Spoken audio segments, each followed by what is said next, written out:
ಇದೀಗ 18ನೇ ಲೋಕಸಭಾ ಚುನಾವಣೆ ನಡೀತಾ ಇದೆ.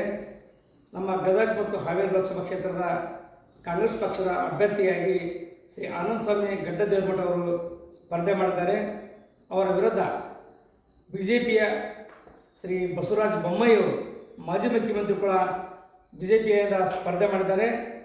ಆದರೆ ಅವರು ಮುಖ್ಯಮಂತ್ರಿಗಳಾಗಿ ಏನು ಕಾರ್ಯನಿರ್ವಹಿಸಿದ್ದಾರೆ ಅದು ಕೇವಲ ಶಿಕಾರಿಪುರ ಮತ್ತು ಶಿಗ್ಗಾಂವ್ ವಿಧಾನಸಭಾ ಕ್ಷೇತ್ರಗಳಿಗೆ ಮಾತ್ರ ಅವರು ಸಿಎಂ ಮುಖ್ಯಮಂತ್ರಿ ಆಗಿದ್ದಾರೆ ಅಂತ ಹೇಳಿ ತಪ್ಪಾಗಲಿಕ್ಕಿಲ್ಲ.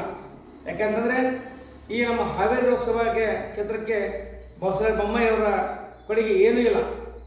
ಇದೀಗ ಅವ್ರ ಜೊತೆಗೆ ಓಡಾಡ್ತಿರ್ತಕ್ಕಂಥ ನಮ್ಮ ಲೋಕೋಪಯೋಗಿ ಸಚಿವರಾದಂಥ ಶ್ರೀ ಸಿ ಪಾಟೀಲ್ ಅವರು ನಮ್ಮ ಗದಗ ಜಿಲ್ಲೆಯವರು.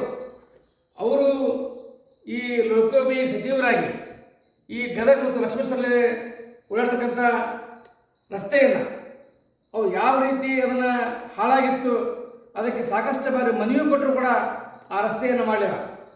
ಅದೇ ರೀತಿ ಈ ಶಿರಟ್ಟಿ ವಿಧಾನಸಭಾ ಕ್ಷೇತ್ರದಲ್ಲಿರ್ತಕ್ಕಂಥ ಎಲ್ಲ ರಸ್ತೆಗಳು ಕೂಡ ಹಾಳಾಗಿ ಜನರಿಗೊತ್ತು ಅಡ್ಡಾಡೋದು ಬರೆದಂಥ ಸಂದರ್ಭ ಕೂಡ ಆಗಿ ಸೊ KSRTC ಇಲಾಖೆಯವರೇ ತಮ್ಮ ಬಸ್ಗಳನ್ನು ಓಡಾಡಿಸಲಿಲ್ಲ.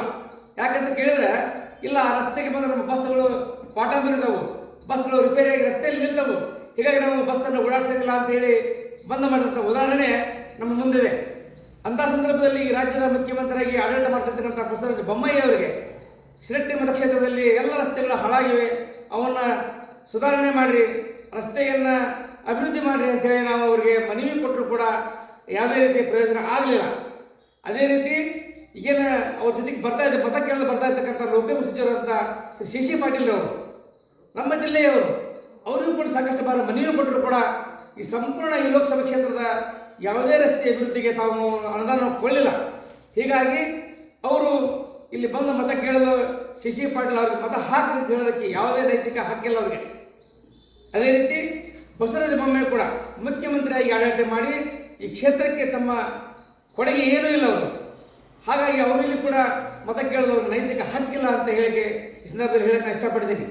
ಇದೀಗ ನಮ್ಮ ಆನಂದ ಸ್ವಾಮಿ ಗಡ್ಡದೇವರಮಠದ ಜೊತೆಗೆ ನಾನು ಅನೇಕ ಇವತ್ತು ಹಾನಗಲ್ ಇರ್ಬೋದು, ಹಿರೇಕೆರೆ ಇರ್ಬೋದು, ರಾಣಿಬೆನ್ನೂರು ಇರ್ಬೋದು, ರೋಣ ಇರ್ಬೋದು, ಗದಗ ಇರ್ಬೋದು, ಎಲ್ಲ ಕ್ಷೇತ್ರಗಳ ಪ್ರಚಾರ ಸಂದರ್ಭದಲ್ಲಿ ನಾನು ಅವ್ರ ಜೊತೆಗೆ ಅಡ್ಡಾಡಿದ್ದೇನೆ.